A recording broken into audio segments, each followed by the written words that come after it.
जानते हैं कि ऑर्गेनिक कंपाउंड के अंदर कार्बन एक एसेंशियल एलिमेंट के तौर पर मौजूद होता है और कार्बन अपनी यूनिक प्रॉपर्टी की वजह से ऑर्गेनिक कंपाउंड की तादाद में इजाफे का बाइस बनता है। और आज हम ये कहते हैं कि जो ऑर्गेनिक कंपाउंड हैं वो 10 टाइम ग्रेटर होते हैं देन इनऑर्गेनिक कंपाउंड, और इनऑर्गेनिक कंपाउंड की जो तादाद है वो मिलियंस के अंदर मौजूद है। तो in millions of organic compound की स्टडी को आसान करने के लिए इन कंपाउंड को क्लासीफाई कर दिया गया on the basis of their structure, और इसमें हमें दो टाइप मिलती हैं। First one open chain compound, और इसकी जो दूसरी टाइप है वो बेटा क्लोज चेन कंपाउंड है। ओपन चेन का दूसरा नाम एलिफैटिक या फिर ई-साइक्लिक कंपाउंड होता है, जबकि क्लोज चेन का दूसरा नाम साइक्लिक कंपाउंड और साइक्लिक या फिर रिंग लाइक कंपाउंड शामिल होता है। तो पहले हम स्टडी करने जा रहे हैं एलिफैटिक या फिर ए-साइक्लिक कंपाउंड। ये वो ऑर्गेनिक कंपाउंड होते हैं जिसमें कार्बन एटम की ओपन चेन्स मौजूद हों, और इस तरह के स्ट्रक्चर रखने वाले जो कंपाउंड्स होंगे हम उनको एलिफैटिक या फिर ए-साइक्लिक कंपाउंड का नाम देंगे। और जितने भी एलिफैटिक है बेटा, जो ए-साइक्लिक कंपाउंड है, they are further classified into two type. इसमें स्ट्रेट चेन कंपाउंड आ जाते हैं और इसमें ब्रांच चेन कंपाउंड आ जाते हैं। पहले तो हम डिस्कशन करेंगे कि स्ट्रेट चेन कंपाउंड क्या होते हैं। ये वो एलिफैटिक कंपाउंड हैं यानी ओपन चेन कंपाउंड होते हैं जिनमें कार्बन एटम एक सीरीज में कनेक्टेड होते हैं, एक लाइन में कनेक्टेड होते हैं, या फिर आप इसको यूं भी कह सकते हो कि ये वो कंपाउंड होते हैं जिनमें एक कार्बन एटम डायरेक्टली कनेक्टेड होता है with two other carbon atom. इससे ज्यादा वो कनेक्टेड नहीं हो सकता, यानी एक कार्बन एटम ज्यादा दो कार्बन एटम के साथ कनेक्टेड हो सकता है, इससे ज्यादा नहीं होगा। तो इसमें आप देखें कि जो एन प्रोपेन है इसमें तमाम कार्बन एक लाइन में कनेक्टेड है, सीरीज में कनेक्टेड है, तो ये एक स्ट्रेट चेन कंपाउंड है। ये भी क्या है बेटा, एन ब्यूटेन एक स्ट्रेट चेन कंपाउंड है। इसमें अगर आप कार्बन देखें तो ज्यादा वो आगे दो कार्बन के साथ कनेक्टेड हो सकते हैं, इससे ज्यादा नहीं हो सकते। पहला और आखिरी जो कार्बन होगा वो एक कार्बन के साथ, लेकिन जो दरमियान वाले कार्बन होंगे वो दो कार्बन के साथ कनेक्टेड हो सकते हैं, इससे ज्यादा बेटा नहीं होंगे। तो इस तरह के जो कंपाउंड्स होते हैं हम उन्हें स्ट्रेट चेन कंपाउंड का नाम देते हैं।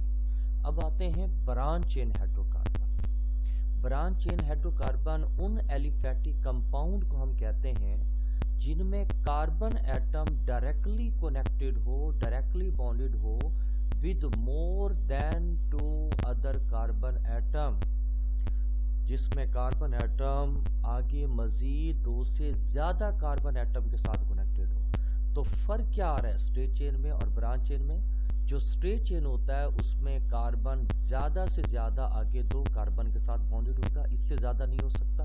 लेकिन ब्रांच चेन हाइड्रोकार्बन में वो जो कार्बन एटम होगा वो कनेक्टेड होगा more than two other carbon atom, दो से ज्यादा कार्बन एटम के साथ वो कनेक्टेड हो सकता है। अब आपके सामने बेटा ये क्या है, एक ब्रांच चेन हाइड्रोकार्बन है, और इसमें अगर आप इस कार्बन को देखें तो ये कार्बन इस वक्त कितने कार्बन के साथ कनेक्टेड है? 1, 2 और क्या बेटा 3। तो जब एक carbon more than two other carbon atom के साथ कनेक्टेड हो तो वो ब्रांच चेन हाइड्रोकार्बन बन जाता है। सपोज कर लो अगर मैं इस वाले कार्बन को हटा देता हूँ, इस वाले कार्बन को बेटा हटा देता हूँ, तो फिर ये स्ट्रेट चेन हाइड्रोकार्बन बन जाएगा, क्योंकि इस स्ट्रेट चेन हाइड्रोकार्बन में ये जो कार्बन है ये दो कार्बन के साथ फिर कनेक्टेड हो जाएगा, और दो कार्बन के साथ कनेक्टेड वाला जो कार्बन होता है, जो हाइड्रोकार्बन होता है, वो हमेशा स्ट्रेट चेन बन जाता है। तो यहाँ पर आप देख सकते हो ये भी ब्रांच चेन है, इसमें जो कार्बन है वो more than 2 other carbon atom के साथ कनेक्टेड है। देखते हैं जी, ये एक वाला कार्बन कितने कार्बन के साथ कनेक्टेड है, 1 2 3 4। तो ये कौन सा हाइड्रोकार्बन होगा, ब्रांच चेन हाइड्रोकार्बन, और इसमें हम इसको नियोपेंटेन का नाम देते हैं। और इनके जो IUPAC नेम है वो आप जानते हैं, ये हमारी लॉन्गेस्ट कंटिन्यूस चेन होगी इस तरीके से, और ये क्या बन जाएगा बेटा, ये मिथाइल सब्स्टिट्यूट के तौर पर एक्ट करेगा। नंबर यहाँ से देंगे 1 2 3, तो 2 मिथाइल और लॉन्गेस्ट कंटिन्यूस चेन में 3 कार्बन है, तो ये बनेगा 2 मिथाइल प्रोपेन। बहरहाल आप नोमेनक्लेचर 0 चैप्टर में बहुत डिटेल में समझ चुके हैं। नेक्स्ट हमारे पास आता है क्लोज चेन कंपाउंड और साइक्लिक कंपाउंड। तो ये कौन से कंपाउंड होते हैं, वो ऑर्गेनिक कंपाउंड जिनमें कार्बन एटम की चेन बेटा क्लोज्ड हो। आप इस तरह के कंपाउंड को साइक्लिक कंपाउंड या फिर क्लोज चेन कंपाउंड का नाम देते हैं।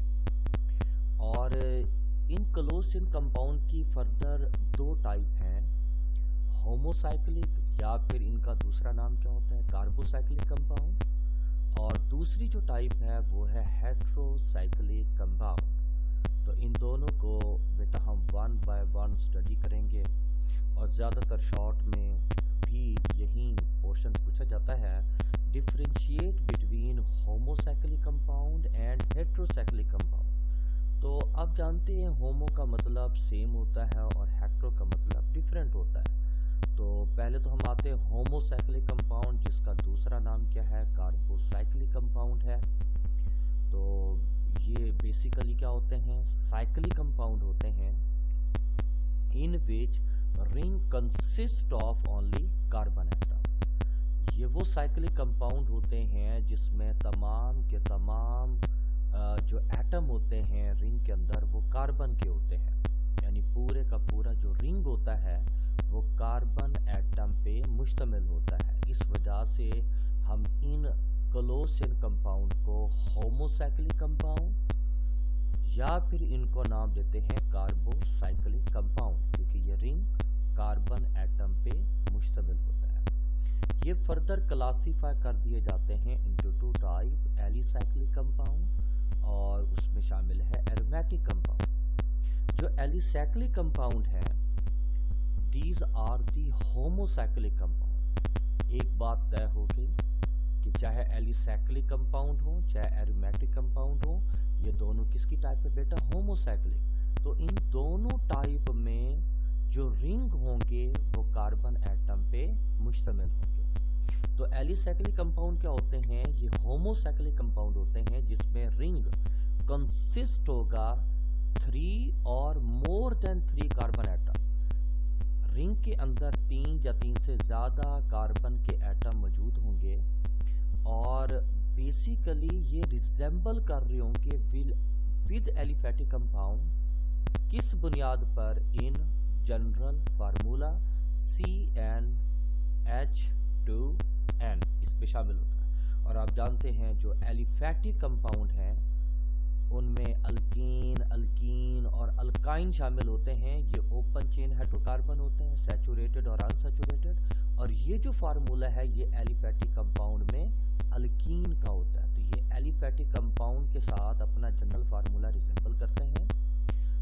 इन एलिसाइक्लिक कंपाउंड के अंदर जो कॉमन चीज हम देख रहे होते हैं, और अगर हम यहाँ उनकी एग्जांपल देखते हैं तो ये बेसिकली बेटा क्या है, साइक्लोप्रोपेन है। ये एक साइक्लिक कंपाउंड है जिसमें रिंग 3 कार्बन पे मुश्तमिल होता है। ये कार्बन आपस में क्या होता है बेटा, डायरेक्टली बॉन्डेड होते हैं। तो चूंकि ये साइक्लिक स्ट्रक्चर है और इसमें कितने कार्बन है बेटा, 3 कार्बन है, और तमाम कार्बन एटम में सिंगल बॉन्ड है। तो इस वजह से हम इसको क्या पढ़ेंगे, साइक्लोप्रोपेन का नाम देंगे। यहाँ पर कितने कार्बन है, रिंग के अंदर 4 कार्बन है, तमाम के तमाम सिंगल बॉन्डेड है, इसको हम साइक्लोब्यूटेन। और इसमें 6 कार्बन है तो इसको हम क्या बोलेंगे, साइक्लोहेक्सेन का नाम देंगे। यहाँ अगर देखा जाए आप इस वाले रिंग को, ठीक है, चूंकि ये पूरा रिंग कार्बन एटम का बना होता है, आप इसको यूं लिखने के बजाय आप इसको सिंपल फॉर्म में यूं भी राइट कर सकते हो, ठीक है। लेकिन यहाँ पर दो कार्बन में एक क्या बन रहा है, डबल बॉन्ड बन रहा है। तो इस केस में अब ये साइक्लोब्यूटेन नहीं रहेगा, डबल बॉन्ड होने की वजह से हम इसको क्या पढ़ेंगे, साइक्लोब्यूटीन पढ़ेंगे। और ये क्या बेटा, साइक्लोहेक्सीन होगा। तो यहाँ ये बात थोड़ी सी हम समझ लेते हैं कि जो एलिसाइक्लिक कंपाउंड होते हैं कि जनरल फार्मूले में एलिफैटिक कंपाउंड के साथ रिजेंबलेंस देते हैं। ठीक है बेटा, ये एलिफैटिक कंपाउंड में अल्कीन का जनरल फार्मूला है CnH2। सपोज कर लें n की चीज को शो करता है नंबर ऑफ कार्बन एटम। अगर मैं n की वैल्यू 3 पुट करता हूँ, n की वैल्यू बेटा 3, तो यहाँ पर गौर करें, C यहाँ पर क्या आ जाएगा 3, H2 यहाँ 3 आ जाएगा, 2 3 जा 6, यानी C3H6। ये क्या है बेटा, साइक्लोप्रोपेन का मॉलिक्यूलर फार्मूला है। तो आप देखिए यहाँ पर कितने कार्बन है, 1 2 3, और हर कार्बन के साथ कितने हाइड्रोजन है, 2 2, तो टोटल हाइड्रोजन कितने, 6 हो जाएंगे। C3H6 ये साइक्लोप्रोपेन का मॉलिक्यूलर फार्मूला है, जो कि इस जनरल फार्मूले से डिराइव किया गया है। और ये जनरल फार्मूला बेसिकली बेटा एलिफैटिक कंपाउंड से बिलोंग करता है। नेक्स्ट हमारे पास आते हैं aromatic compound. What do you mean by aromatic compound? ये कार्बोसाइक्लिक कंपाउंड होते हैं जिसमें कम से कम एक बेंजीन रिंग मौजूद हो या फिर उसका डेरिवेटिव हो। ये क्या बेटा, 6 कॉर्नर जो रिंग है जिसके अंदर मैंने एक साइक्लिक फॉर्म में शो कर रखा है, रिंग को शो कर रखा है, जो सर्कल शो कर रखा है, ये बेसिकली क्या होते हैं, पाई इलेक्ट्रॉन्स होते हैं जो इस रिंग के अंदर मूव कर रहे होते हैं। और जो इलेक्ट्रॉन रिंग में मूव कर रहे हो उनको बेसिकली हम डीलोकलाइज इलेक्ट्रॉन का नाम देते हैं। तो जो एरोमेटिक कंपाउंड होते हैं उनकी सबसे बड़ी पहचान ये होती है कि उनका स्ट्रक्चर बेंजीन लाइक होता है और उनके अंदर जो पाई इलेक्ट्रॉन होते हैं वो कभी भी अपनी पोजीशन पर फिक्स नहीं होते, बल्कि वो रिंग के अंदर मूवेबल होते हैं, डीलोकलाइज होते हैं। और इस तरह के स्ट्रक्चर को हम क्या बोलते हैं, एरोमेटिक। ये बेंजीन है और इसी बेंजीन से अगर हम इसका कोई डेरिवेटिव बना लें, सपोज मैंने बेंजीन से एक हाइड्रोजन को निकाल के यहाँ पर नाइट्रो लगा दिया, तो अब ये बेंजीन से बेंजीन का डेरिवेटिव बन गया। बेंजीन से आपने एक और कंपाउंड की फॉर्मेशन की जो कि बेंजीन का डेरिवेटिव कहलाएगा, इसको हम नाइट्रोबेंजीन का नाम देंगे। नेक्स्ट हमारे पास आता है हेट्रोसाइक्लिक कंपाउंड। ये साइक्लिक कंपाउंड होते हैं जिसमें जो रिंग होता है वो एटम पे मुश्तमिल होता है मोर देन वन काइंड। उसमें जो एटम्स होते हैं रिंग के अंदर वो एक से ज्यादा अक़साम के आपको मिल रहे होते हैं। और बेसिकली ये जो साइक्लिक कंपाउंड होंगे इनमें कार्बन एटम के अलावा, रिंग में कार्बन एटम के अलावा आपको दूसरी काइंड के एटम में नाइट्रोजन भी मिल सकता है, ऑक्सीजन भी मिल सकता है, सल्फर भी मिल सकता है एंड सो ऑन। तो इस तरह के जो साइक्लिक कंपाउंड होंगे हम उनको हेट्रोसाइक्लिक कंपाउंड का नाम देंगे। और इसमें यहाँ पर यह भी याद रखना, अगर आपसे हेट्रो एटम की डेफिनेशन पूछी जा रही हो तो आप उसमें क्या बताएंगे कि ये वो एटम होते हैं जो अदर देन कार्बन एटम के अलावा होते हैं, जिस तरह नाइट्रोजन है, ऑक्सीजन है, सल्फर है, और ये रिंग के अंदर मौजूद होते हैं। तो रिंग में कार्बन एटम के अलावा जो दूसरे एटम होंगे, नाइट्रोजन, ऑक्सीजन, सल्फर, इस तरह के रिंग को, इस तरह के एटम्स को बेसिकली हम हेट्रो एटम का नाम देंगे।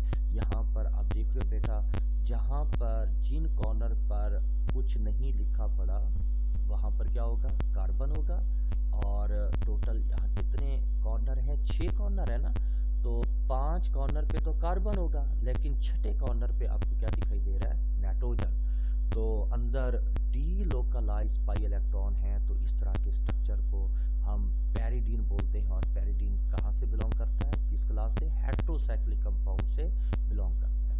ये किसका फार्मूला है बेटा, पाइरोल का फार्मूला है। अदर देन एटम में क्या होता है, नाइट्रोजन एटम, तो ये पायरोल है, ये क्या बेटा फ्यूरॉन है, और ये बेसिकली थायोफीन का फार्मूला है। और ये भी याद रखना बेटा, जो हेट्रोसाइक्लिक कंपाउंड होते हैं वो एरोमेटिक भी हो सकते हैं और बेटा नॉन एरोमेटिक भी हो सकते हैं। अगर यहाँ इन तमाम स्ट्रक्चर में गौर करें, अंदर क्या मौजूद है, पाई इलेक्ट्रॉन मौजूद हैं। अगर मैं इसको सर्कल में शो कर रहा हूँ तो ये पाई इलेक्ट्रॉन क्या बेसिकली डीलोकलाइज है, मूवेबल होते हैं। तो मूवेबल जो इलेक्ट्रॉन होते हैं आप उनको डीलोकलाइज बोलते हो, और डीलोकलाइज इलेक्ट्रॉन रखने वाले कंपाउंड को हम क्या नाम देते हैं बेटा, एरोमेटिक कंपाउंड का नाम देते हैं। अगर मैं अंदर से इन पाई इलेक्ट्रॉन को निकाल दूं, पाई इलेक्ट्रॉन को बेसिकली बेटा निकाल दूं, तो फिर ये कंपाउंड जो पैरिडीन, पायरोल, फ्यूरॉन और थायोफीन है, इनको एरोमेटिक बोलने के बजाय हम क्या बोलेंगे, नॉन एरोमेटिक का नाम देंगे।